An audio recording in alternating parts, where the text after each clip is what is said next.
Good morning students. मैं Sanskrit subject teacher Sanju Saini आदर्श बाल निकेतन senior secondary school कक्षा 8 की संस्कृत क्लास में स्टूडेंट्स का आपका स्वागत करती हूँ।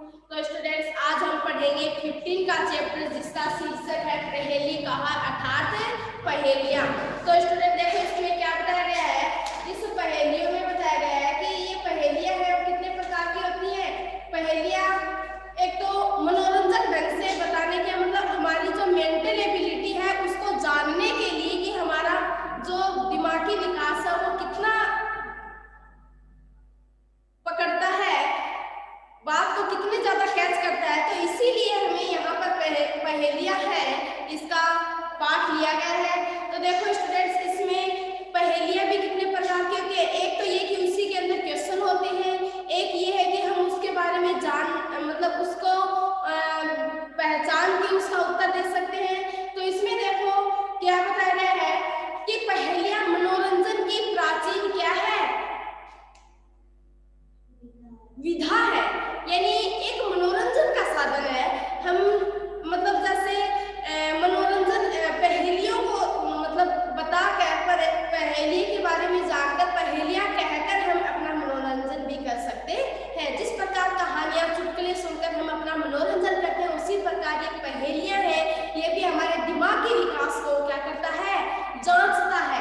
तो देखो ये अवसर दुनिया के सभी भाषाओं में उपलब्ध है, जरूरी नहीं है संस्कृत में भी है, ये हिंदी में भी है, तो इंग्लिश में भी है। तो यानी दुनिया की जो जितनी भी भाषाएं हैं इन सभी भाषाओं में इसका प्रयोग किया गया है। और संस्कृत के कवियों में यह परंपरा अधिक खुशहाल किया है, यानी पहेलियां जो हमें क्या करवाती है आनंद का अनुभव करवाती है। यानी पहेलियों को हम पढ़कर आनंद की अनुभूति करते हैं, प्रसन्नता की अनुभूति करते हैं। तो वही समय सूझबूझ की हमारी मानसिक व बौद्धिक प्रक्रिया को तेजी से क्या करता है तेजी से बढ़ाता है। इस पाठ में संस्कृत की जो पहेलियां हैं वो पूछने की परंपरा के कुछ रोचक एवं चटपटे उदाहरण यहाँ पर प्रस्तुत किए गए हैं, यानी अलग अलग तरीके से यहाँ पर पहेलियां पूछी गई है। तो स्टूडेंट्स बुक निकालिए और ध्यान से देखिए उसके अंदर हमारी पहेली मतलब फर्स्ट पहेली है वो क्या है। कस्तूरी कस्मात् जायते को हन्ति परिणाम कुलम किम कुर्यात् कातरो युद्धे मृगात् सिंह पलायते। तो स्टूडेंट देखो ये पहली पहेली है, हमें इसमें क्या जानना है कि पहले तो हमें क्वेश्चन दिया गया है कि कस्तूरी कस्मात् जायते, कि कस्तूरी कस्मात् यानी कहाँ, जायते यानी पाई जाती है, कस्तूरी है वो कहाँ पाई जाती है। और दूसरी लाइन क्या है को हन्ति परिणाम कुलम, को यानी कौन, हन्ति यानी मारता है, परिणाम यानी हिरणों के समूह को, यानी हिरणों के समूह को कौन नष्ट करता है कौन मारता है। थर्ड लाइन है किम कुर्यात् कातरो युद्धे, किम यानी कौन, कुर्यात् यानी करते हैं, कातरो यानी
जाती है। समझ में आ रहा है बच्चों?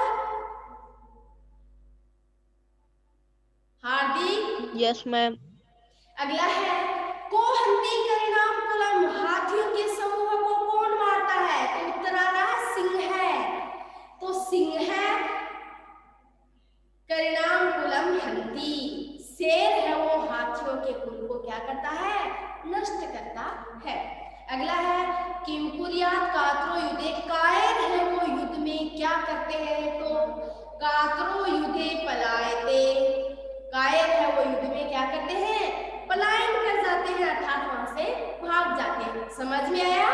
तो देखो इसमें है कस्तूरी कस्मात जायते, कस्तूरी कहाँ पाई जाती है? कोहंती परिणाम कुलम, हाथियों के समूह को कौन? हंती, हंती यानी क्या होता है?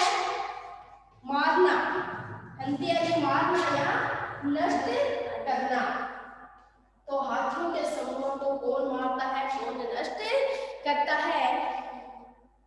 किम कुर्यात कातरो युद्धे, कातरो यानी होता है कायर, कातरो यानी कायर, कायर है वो युद्ध में क्या करते हैं? पलायते, पलायते यानी भाग जाते हैं, पलायन कर जाते हैं। तो कस्तूरी किससे पैदा होती है? हाथियों के वंश को, कुल को, समूह को कौन मारता है? कमजोर युद्ध से क्या करता है? तो आखिरी पंक्ति में क्रमशः तीनों प्रश्नों के उत्तर दिए गए हैं। मृग, सिंह और पलायन करता है। ये सब क्या है? इसके उत्तर है। समझ में आया?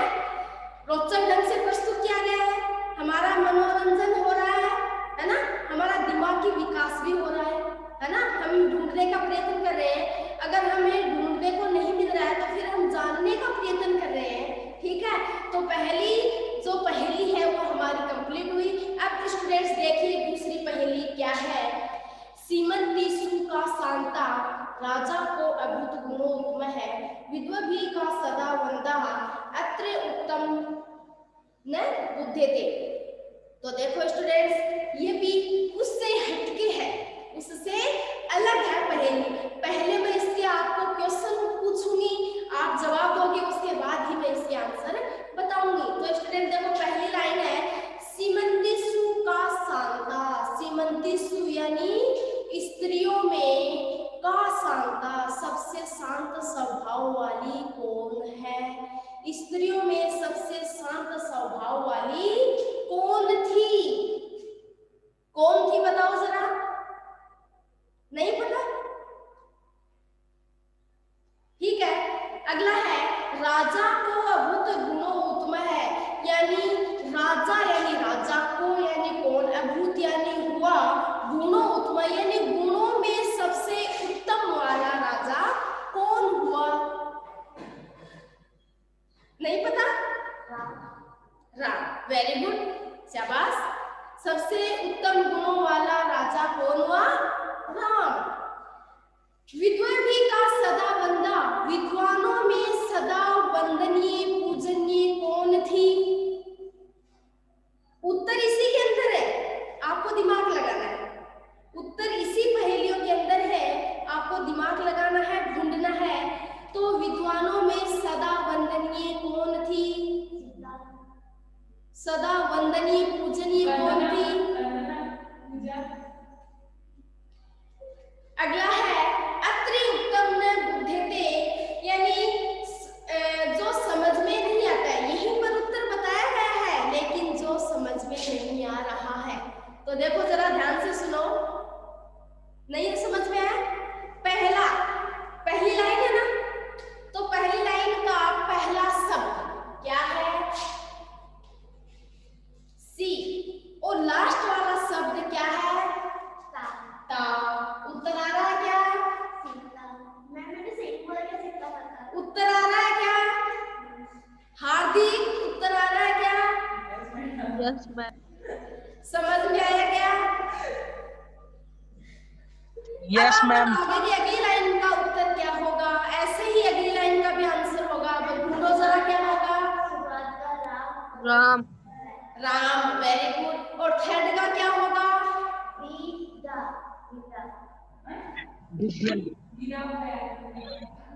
थर्ड वाली लाइन का क्या उत्तर होगा?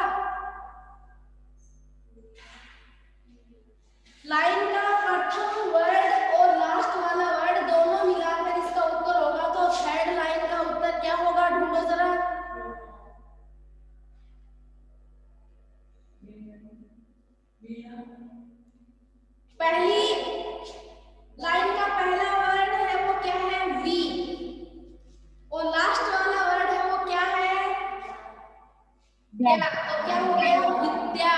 आपके भी है ये चैप्टर, 4th चैप्टर है। तो ये क्या है? इसका उत्तर क्या हुआ? यानी विद्वानों में सदा पूजनीय कौन है? विद्या है। विद्वानों में सदा पूजनीय वंदनीय कौन है? विद्या है, जो हमारे द्वारा भी क्या है? पूजनीय है। उत्तर इसी में है, लेकिन आपको समझ में नहीं आई। ठीक है, तो देखो, सीमंतिसु का शांता। सीमंतिसु यानी स्त्रियों में शांत स्वभाव वाली कौन थी? तो कौन थी? सीता। सीता।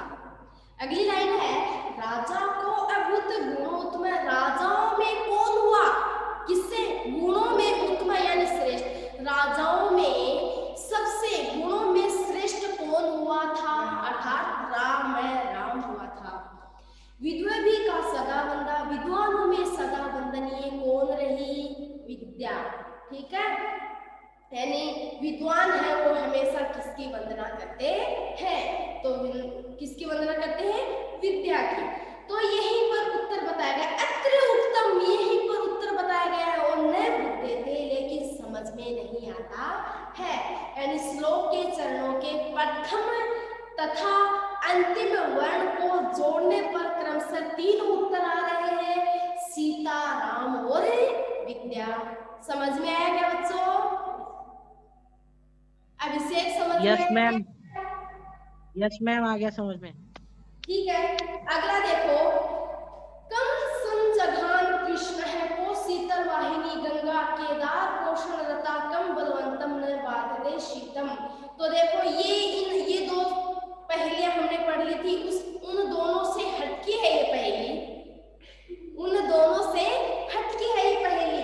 तो आपको क्या देखना है कि कम यानी कौन, संजघानम यानी कौन, सन यानी जघानम यानी किसने, किसका, जघानम यानी मारा है, कृष्ण है यानी कृष्ण ने, कृष्ण ने किसको मारा था?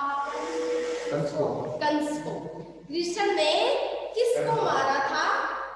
उत्तर इसी के अंदर है, उत्तर इसी के अंदर है।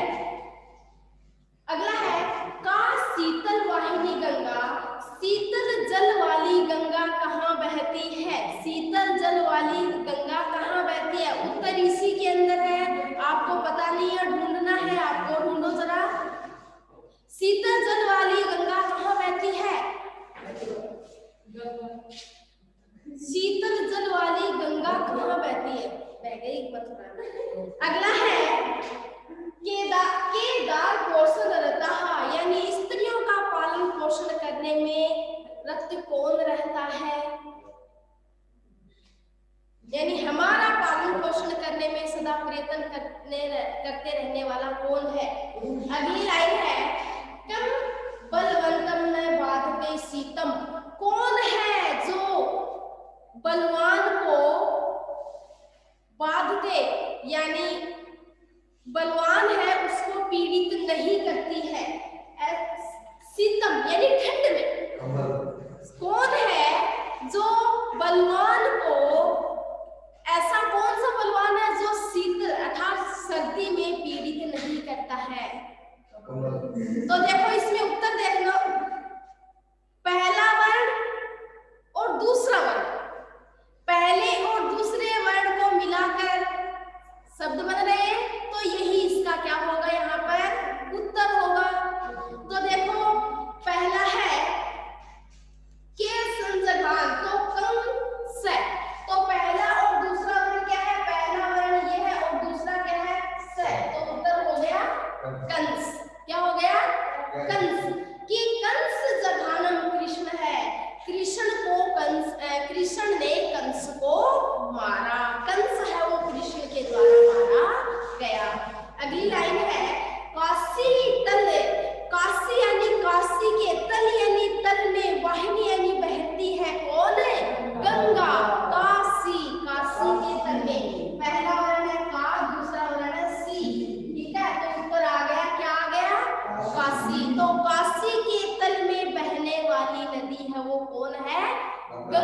गंगा। इससे अगली वाली पंक्ति है केदार। केदार, केदार यानी क्या होता है? पालन पोषण करने वाला। पालन पोषण करने वाला अर्थात किसान भी मान सकते हो आप। क्या मान सकते हो? किसान। तो इसमें बताया गया है कि किसान बहू बेटी के पालन में लगे रहते हैं। ठीक है, अगला है पहला वर्ण क्या है? कम। दूसरा वर्ण क्या है? बैल है। तो उत्तर क्या हुआ? कंबल। कंबल। तीसरी लाइन का उत्तर क्या हुआ? कंबल। तो कंबल वंत न बाधते सीतम। कंबल है वो किसको बाधित नहीं करती है? कंबल वाले व्यक्ति को ठंड है वो बाधित नहीं करती है। कंबल है वो किसको बाधित नहीं करती है? कंबल वाले व्यक्ति को ठंड है वो बाधित नहीं करती है। तो वास्तव में ऐसी पहेलियों को संस्कृत श्लोकों में रचना के प्रश्नवाचक यानी किम शब्द रूपों से शुरू होने वाले सार्थक शब्दों को वाक्य से प्रारंभ में रखते हैं। यानी जो लेखक है इसने किस विधि से इनकी रचना की है, तो उसका भी क्या है यहाँ पर कमाल दिखाया गया है कि लेखक और उसकी लेखनी है वो किस विधि से चलती है, यानी किम शब्द रूप से यह अलग से लिखते हैं। तो अगली है, पता चल गया ना? देखो श्री कृष्ण ने किसको मारा? कंस को। ठंडी जल धारा वाली नदी कौन सी है? ठंडी जल धारा वाली नदी गंगा। लेकिन बहती कहाँ है? काशी। बहू बेटी के पालन पोषण में लगे कौन रहते हैं? केदार अर्थात किसान।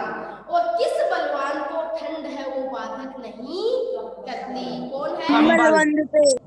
यानी इन चारों प्रश्नों के उत्तर श्लोक के आरंभिक वर्ण और दूसरा वर्ण और उसी के साथ तीसरा वर्ण है ना, इन पहला दूसरा तीसरे वर्ण को जोड़कर इसी के अंदर उत्तर आ रहे हैं। समझ में आ गया? Yes ma'am. अगला क्वेश्चन है वृक्षाग्रवासी न च पक्षी राजा है। वृक्ष अग्रवासी न च पक्षी राजा है। त्रिनेत्रधारी न च शूलपाणी। द्वग्वस्त्रधारी न च सिद्ध योगी। जलम च विभिन्न घटों न मेघ है। तो वृक्षा अग्रवासी यानी वृक्ष के अग्र यानी ऊपर, वासी यानी रहने वाला है। ध्यान से सुनना, वृक्ष के ऊपर रहने वाला। आप भी ध्यान से सुनो, वृक्ष के सबसे ऊपर रहने वाला है। न च पक्षी राजा है, लेकिन पक्षियों का राजा। पक्षियों का राजा कौन है? गरुड़। पक्षियों का राजा कौन है? गरुड़ है। यानी वृक्ष के सबसे आगे रहता है, लेकिन पक्षियों का राजा गरुड़ नहीं है। बताओ कौन है? आपको छोड़कर बताओ। मोर। कौन है बेटा? मोर। मोर पक्षियों का राजा थोड़ी ना मोर। वृक्षाग्रवासी न च पक्षी राजा है, यानी वृक्ष के सबसे ऊपर रहता है, लेकिन पक्षियों का राजा गरुड़ नहीं है। दूसरी लाइन देखना, त्रिनेत्रधारी न च शूलपाणी। तीन नेत्रों को धारण करने वाला है, लेकिन कौन नहीं है? शिव जी नहीं है। तीन आंखें हैं, तीन नेत्र हैं, लेकिन शिव जी नहीं है। शिव जी नहीं है। अगला है त्वग्वस्त्रधारी न च सिद्ध योगी, यानी वल्कल वस्त्र धारण कर रखे हैं, लेकिन कौन नहीं है? योगी नहीं है, सिद्ध योगी नहीं है, साधु नहीं है। यानी छाल के वस्त्र धारण कर रखे हैं। वल्कल वस्त्र यानी छाल। वल्कल यानी क्या होती है? छाल।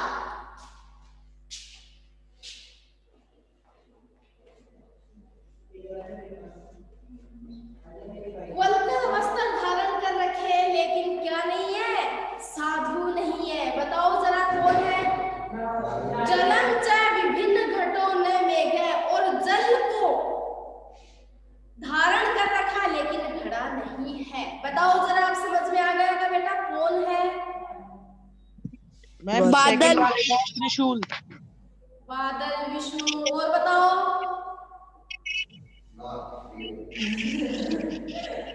और बताओ। अब ध्यान से सुनना। वृक्ष सागर वासी न च पक्षी राजा। वृक्ष के सबसे ऊपर रहता है लेकिन पक्षियों का राजा नहीं है। तीन नेत्र धारण, घोंसला नहीं बेटा, तीन नेत्रों को धारण करने वाला है लेकिन शिव जी नहीं है। वल्कल वस्त्र धारण कर रखे लेकिन साधु नहीं है। और पानी को धारण कर रखा है लेकिन घड़ा नहीं है। बताओ जरा कौन है? नारियल है कि नहीं है? हार्दिक, नारियल है कि नहीं है? अभिषेक है। समझ में आ गया ना? Yes ma'am. मैम नारियल की 3 आंखें कैसे होती है? नारियल को आप सबसे पहले आप उसके छाल को उतारोगे ना तो 3 बिंदी सी लगी होती है, उसके उनकी आंखें हैं बेटा। Yes ma'am. समझ गए? यानी वृक्ष के ऊपर रहने वाला है किंतु पक्षियों का राजा नहीं है। 3 नेत्रधारी है किंतु शिव नहीं है। पेड़ की छाल को धारण करने वाला है किंतु सिद्ध योगी नहीं है। पानी से भरा है किंतु घड़ा या बादल नहीं है। इसका उत्तर है नारियल। यानी यह पहेली भी एक क्या है? विधा है। यह पहेली भी एक विधा है जिससे अनुमानित उत्तरों का निषेध करते हुए उत्तर की जिज्ञासा यानी उत्तर को जानने की इच्छा हमारे मन में तेजी से बढ़ रही है ना? हमारे तेजी से विचार उत्पन्न हो रहे हैं लेकिन फिर भी हम उत्तर नहीं दे रहे हैं। तो इसका उत्तर क्या होगा? नारियल। आगे चले। अगला है भोज अंते च किम पेयम। मैं पूछती हूँ आपसे कि भोजांतम यानी भोजन करने के बाद में क्या पीना चाहिए? भोजन के अंत में क्या पीना चाहिए? हार्दिक, पानी। भोजन के अंत में क्या पीना चाहिए? दिव्यांशी। जयंत कस्य सुत है। जयंत किसका बेटा था? अब देखो उत्तर इसी के अंदर है। आपको उत्तर इसी के अंदर मिलेंगे। जैसे हमने पहली फर्स्ट वाली पहेली पढ़ी थी उसी तरह हमारी लास्ट वाली पहेली भी है। अगली लाइन है कथम विष्णु पदम प्रोक्तम यानी विष्णु पद कैसा है? विष्णु का पद है वो कैसा है? अगली लाइन है, देखो मैं क्वेश्चन पूछती हूँ कि भोजन के अंत में क्या पीना चाहिए? जयंत था, वो किसका पुत्र था? विष्णु पदम प्रोक्तम कथम विष्णु का पद कैसा है?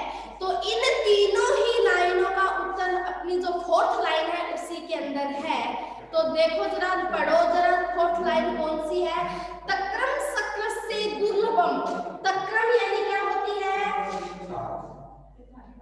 तक्रम यानी होती है छाछ। तो पहली लाइन का उत्तर क्या आ जाएगा कि भोजन के अंत में क्या पीना चाहिए? उत्तर यहाँ मिल रहा है ना कि भोजन के अंत में क्या पीना चाहिए? छाछ। छाछ पीना चाहिए। जयंत कस्य वे सुत है। जयंत वो किसका पुत्र है? शक्र से यानी होता है इंद्र। शक्र यानी क्या होता है? इंद्र। तो जयंत का पुत्र कौन था? इंद्र। अगला विष्णु पदम मोक्षम। दुर्लभम यानी होता है कठिन। दुर्लभम यानी क्या होता है? ठीक है, तो दुर्लभम यानी होता है कठिन। तो स्टूडेंट्स अपनी ये फोर्थ पहेली है ये कंप्लीट हो चुकी है और आज का हमारा चैप्टर है ये कंप्लीट हो चुका है। तो एक बार हम फिर से इन लाइनों को देखते हैं कि भोजन के अंत में हमें क्या पीना चाहिए? छाछ पीनी चाहिए। जयंत किसका पुत्र था? जयंत इंद्र का पुत्र। का पद कैसा है? दुर्लभ है। तो तक्रम से दुर्लभम इंद्र, छाछ इंद्र और दुर्लभ, यहाँ इनके सबके उत्तर आ रहे हैं। तो थैंक यू स्टूडेंट्स, आज का हमारा चैप्टर कंप्लीट हुआ और अगली क्लास में हम करेंगे इसके